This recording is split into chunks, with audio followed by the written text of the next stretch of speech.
state, but she has extensive experience working with juniper management issues and grazing issues, particularly with regard to wildlife conservation. So today she'll be speaking about juniper treatment and the sage grouse initiative. Hi. So let me.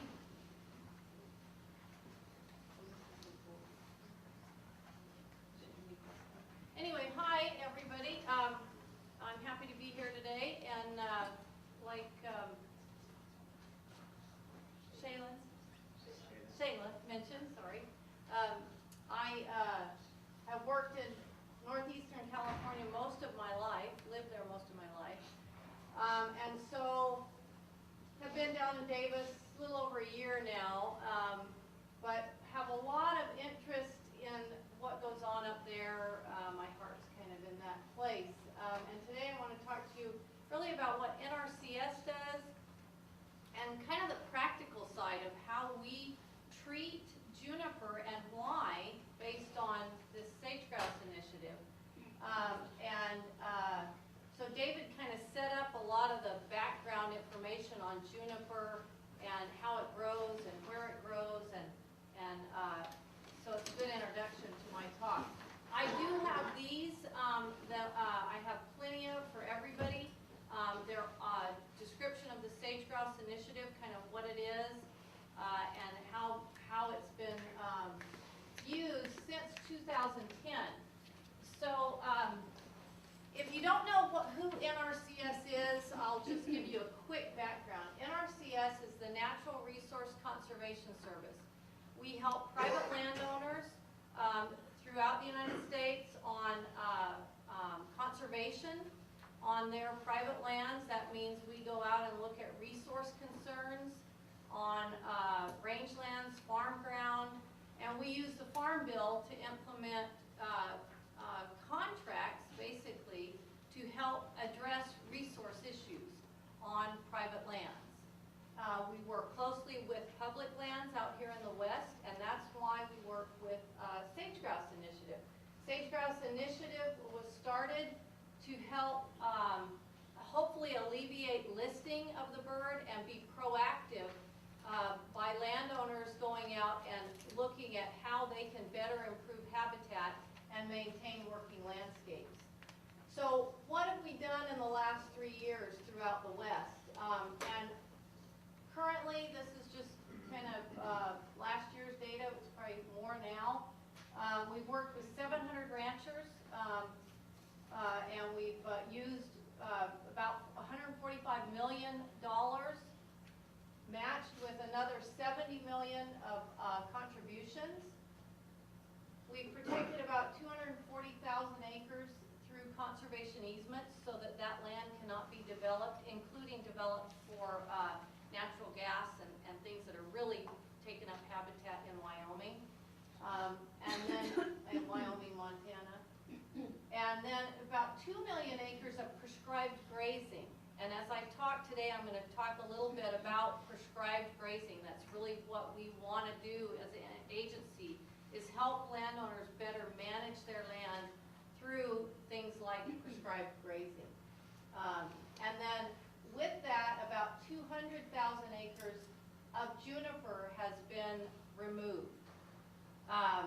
So if you look at that picture, if you remember David's photo that showed where juniper should be in Lassen County, and it was in green, and then the yellow was that big area that is now juniper.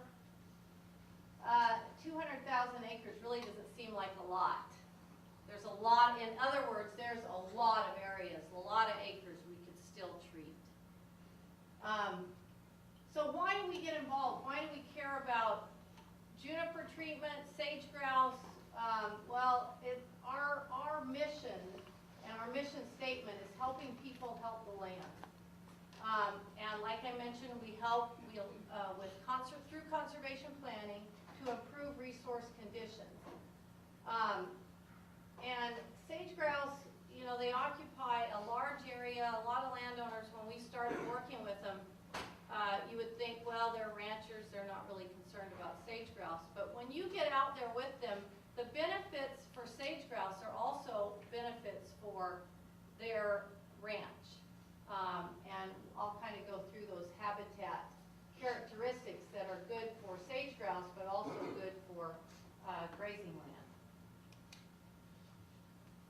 So why is juniper a threat? Well, juniper is an interesting plant that it does take over spots where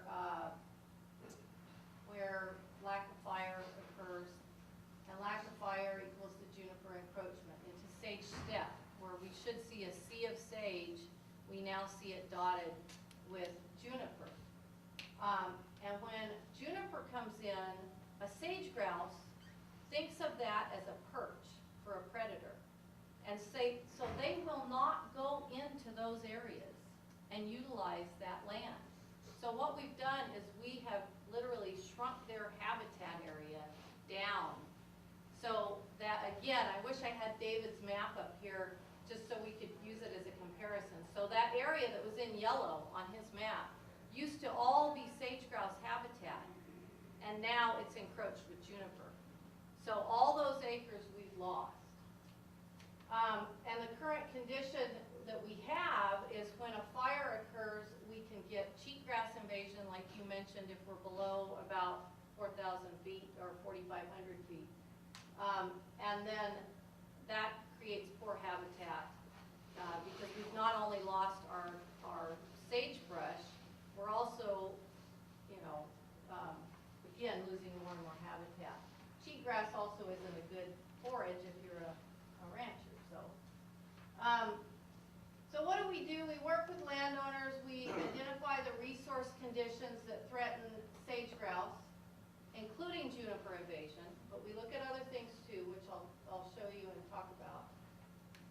And then we develop a conservation plan. So a conservation plan, when NRCS goes out and does that with landowners, we come up with a suite of practices that can be done, things like juniper treatment, like prescribed grazing, like range seeding, water development, things that need to be done on the landscape to improve overall resource conditions and rangeland health.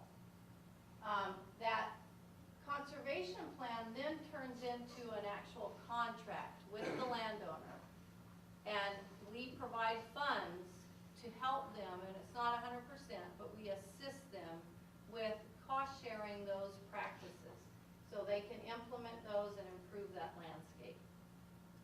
So that's kind of how it works. So here's a typical treatment area in Lassen County. And again, Lassen County, but this could be Eastern Oregon, it could be Nevada, it could be anywhere where we've got a sage steppe Great Basin habitat.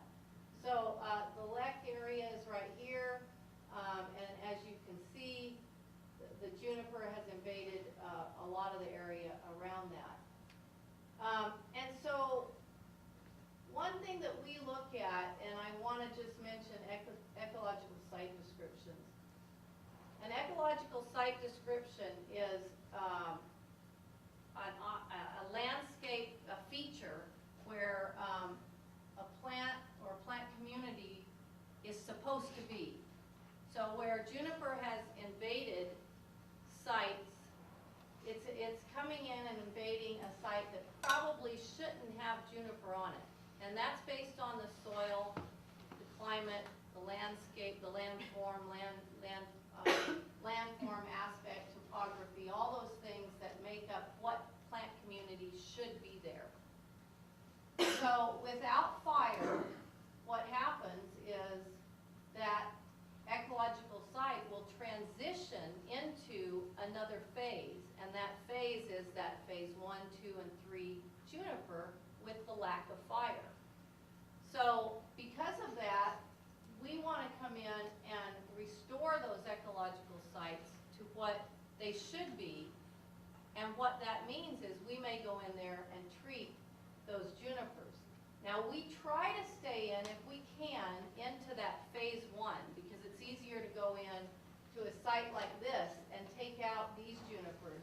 It's more cost effective than to go into those phase 3 sites and try to remove juniper. That's a huge amount of cost per acre. So what we would do here is go in and treat these junipers as best we can, take all those out, and then implement prescribed grazing to try try to maintain an understory that's suitable for nesting. So a lek is where they go strut, and it's where they breed, you know, the breeding. During the early spring they go out and they display, the males display, and the hens are there, and then they nest out in areas like this.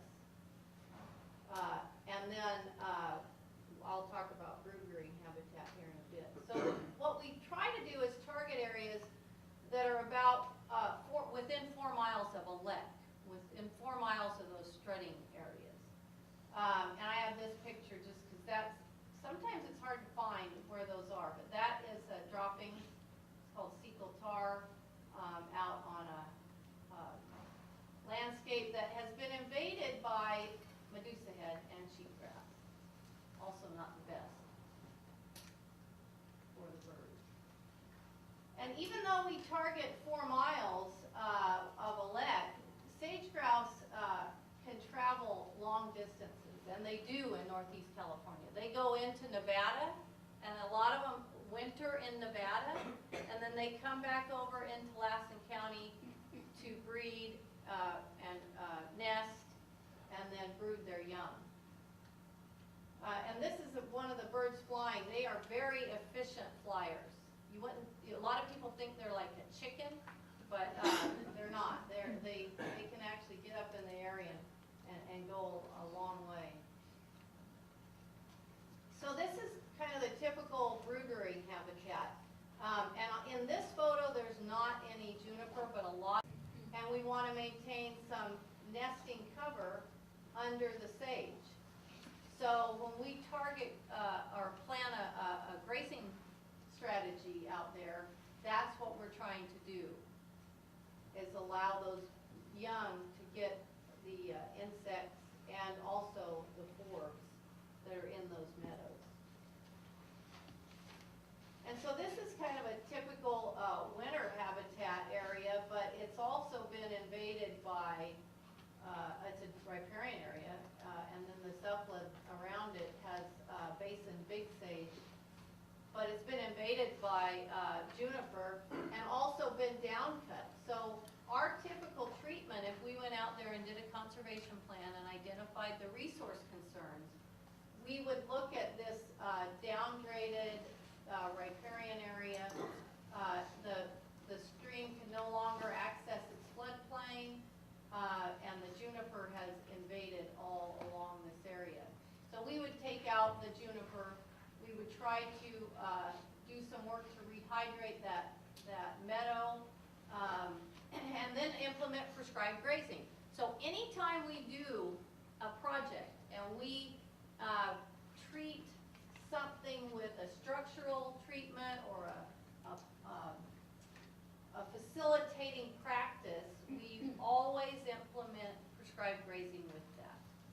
That's just what we want to try to do. Because grazing can be used as a tool to improve those landscape conditions if the timing, duration of livestock is right for that system. So here's some potential nesting habitat. Again, phase 1, juniper invasion. They're not going to go in and use that.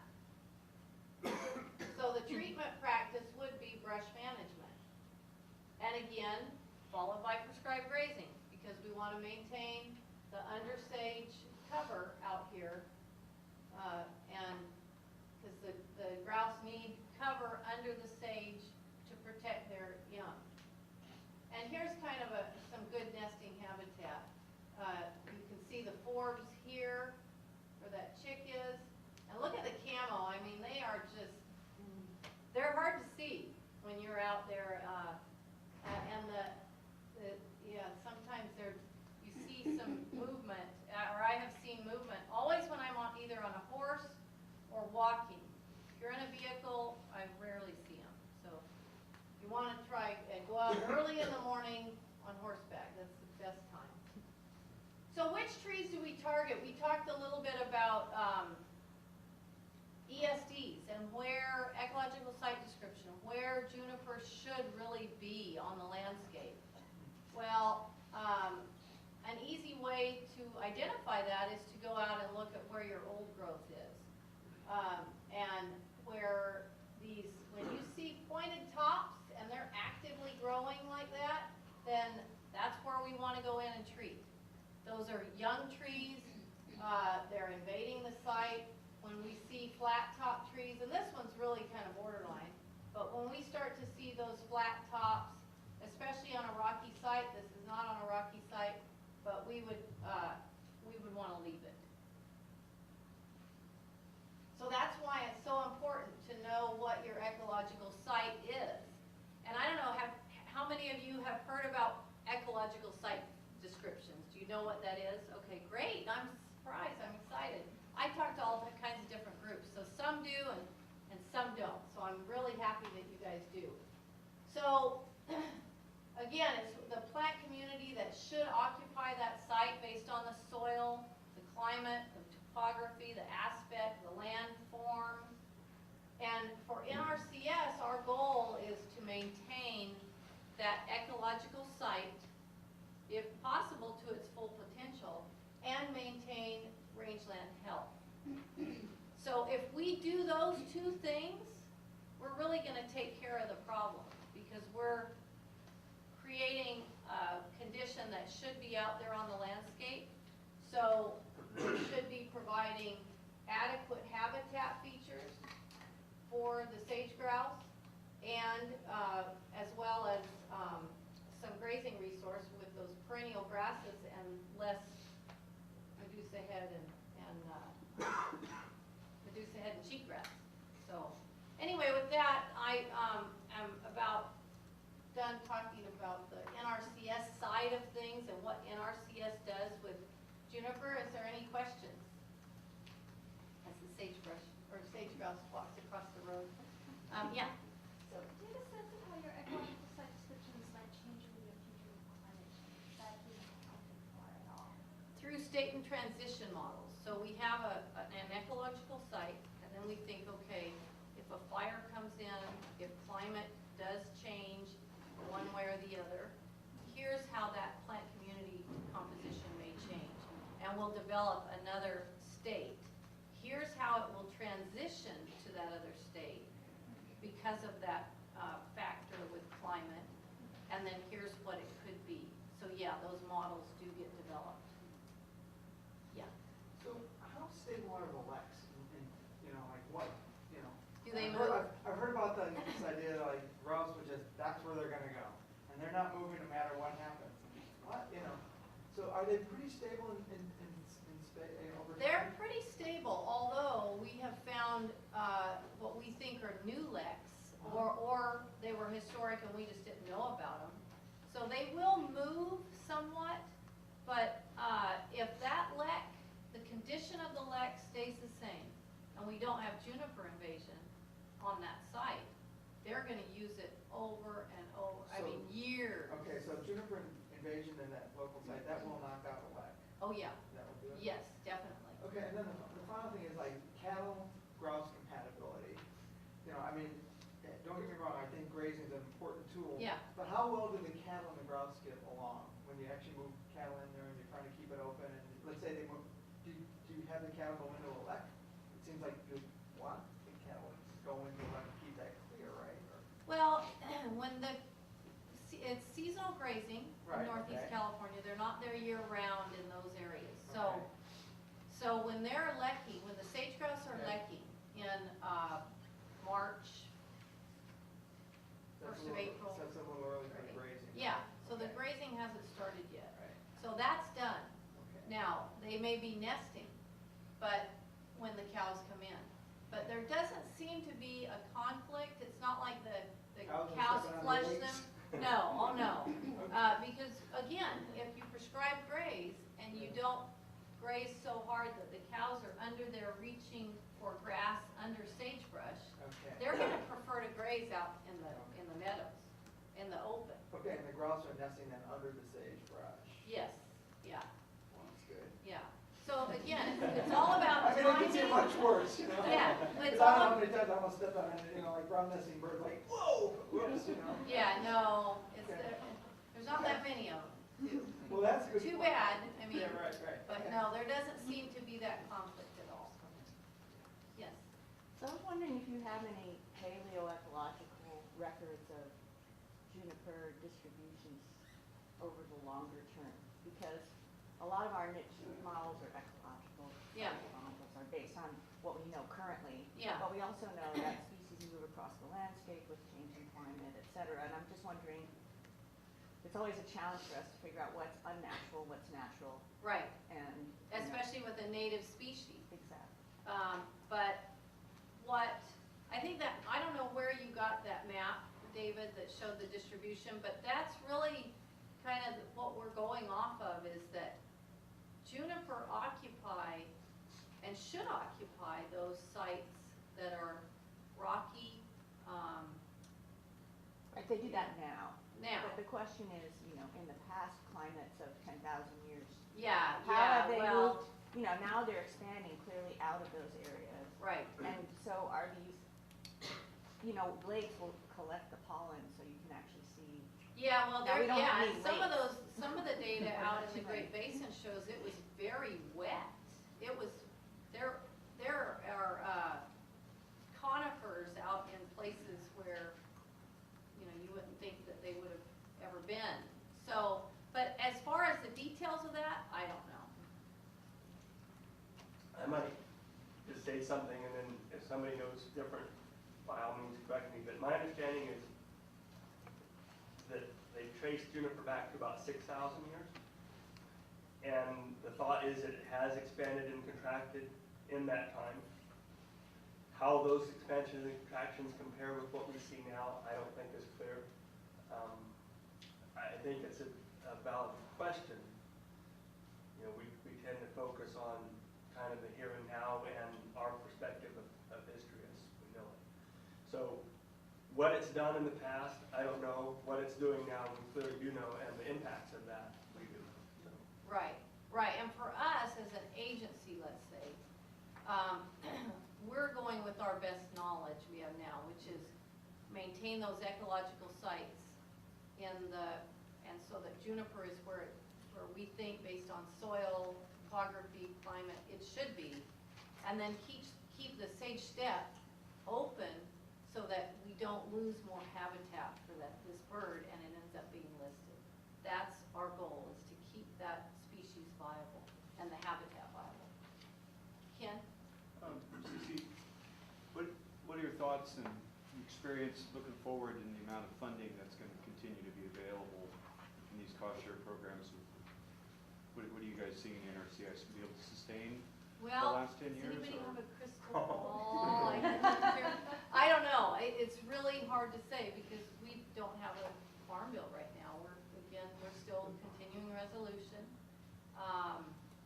It's really anybody's guess. I do think the Sage Grouse Initiative will continue. It may not be funded at the level it has been funded, but I think it will continue because of the partnership with U.S. Fish and Wildlife Service and the commitment to, not only from them as an agency, but from Congress, from the landowners. It's a big lobby to keep going with that program. So I think it will continue, but it may be at a much reduced level. Just to follow up, does the interest you have among ranchers and landowners exceed the available funding or at this point, or? In Northeast California, we're about tapped out. West-wide, no. We have more requests than we have funding for, especially with conservation easements, west-wide. But not in Northeast California. Last time I talked to them up there and with our program dollars, we're pretty much done. There's a few other, but unless David, you've heard of more, or Tim, but yeah.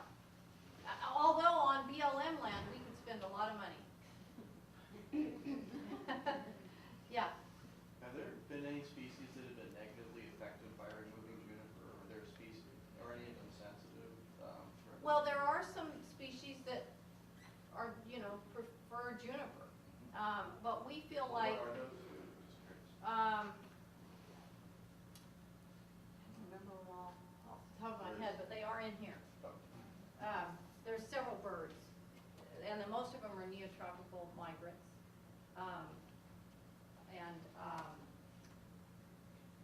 But the thing with the juniper is, that if we treat juniper, they're gonna move to where the juniper should be, and there's so many extra acres out there that they're not negatively impacted, but there are species that prefer juniper. So, yeah. Yeah, just one more, yeah, so, when you're talking about the nesting habitat and you're doing the stuff and the brush management for that, is there sort of a minimal size that you have to do in order to make it work? Meaning like, oh yeah, let's remove more and more and more, but is there a certain amount that like, okay, diminishing returns for the grouse? So On then, like- juniper treatment or on? Yeah, so like you were saying, like, okay, here's phase one, Yeah. and you go in and do the brush, is there some sort of a minimum size that you have to do in order to make it work for the grouse, or? that- If it's phase one, we basically will treat as much as we can. Okay. Yeah, And because then we got in and. it's somewhere around $80 an acre to go treat, because it's just a hand cut. Right, and but I then- guess I'm just wondering if anyone's actually, gas the birds, no, but it's like, is this enough for you guys? Or, Oh, like, yeah. diminishing returns, like, oh, we Well, can do you another know, acre and another acre. Yeah, blah, blah, blah. again, Okay. it's more I think we keep going if we're in that site that should be sage steppe. Okay, If it's a sagebrush site and it's invaded with juniper, we're gonna, and we have the funds and a cooperative landowner or Okay. cooperative agency that we're working with, because we can Right. use funds on public land, then we would just keep do the best going. we can. Yeah, So because- opportunistic. Yeah, it's like kind of build it and they will come. And we want to create that habitat. We want to improve the site condition to what it should be. Yeah? I'm wondering about your interaction with ranchers and private landowners, and I guess in part because NRCS is providing funding and cost share for them, this might be not exactly the right group to ask about, but is there a reason why farmers and ranchers wouldn't want to participate in this kind of program? Whether they actually see benefit for juniper on the lands in terms of shade protection for cattle and things like that, or do you always? Yes, have a lot, willingness? now, a lot of people do want to maintain a few for shade. Right. That's a definite. And in some cases, we'll do that in clumps. Well, if it's a field of, just a sea of sage, and there's some spots we could strategically leave trees for cover, then yeah, we can do that. That's not a problem. The other thing though with landowners, there, a lot of ranchers are kind of independent folks and they don't really want to work with the government. So it depends on the individual, and there are, I think Nevada has had little participation with Sage Grouse Initiative because a lot of the ranchers there just don't want to have government intervention on their private land. Are they doing it privately? Have you found that? Some folks are, yeah. Yeah, because the benefit is that once you remove the sagebrush, and even David mentioned on phase 3, sometimes you have to seed it, but I have seen phase 3 juniper removed, which we don't always do as much now. We did early on, but the grass comes back, and it's all native, it's beautiful, what comes back into that site. Well, the rancher's looking at it as, wow, X number of pounds per acre of forage is being produced there that was juniper with little herbaceous understory and little feed value. So yeah, to them it's a benefit, and especially if they can sell the chips. We haven't even gotten into that part of it, but that's another side benefit, is that those juniper are chipped, and then the chips are sold to cogeneration plants to produce energy. Sorry, just gotta ask, you said that the grasses come back, were they just there, just They really were there. suppressed? Uh-huh. Oh, cool. Yeah, yeah. And there's a few sites that when we first did those, up there in Lassen County, we treated some phase 3, and it was partner dollars, and so, the partners were doing a lot of it with the landowner. And I was really skeptical, and I was like, no, this looks like a clear cut. Right, Really, there'd a be lot of massive them. erosion And what's gonna happen? And I was very skeptical.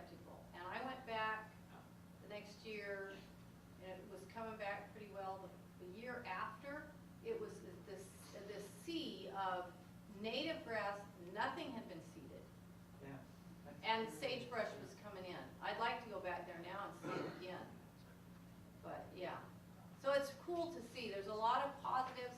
You know, that 200,000 acres of juniper treatment, you know, I'm hoping we can increase that and continue to improve those landscape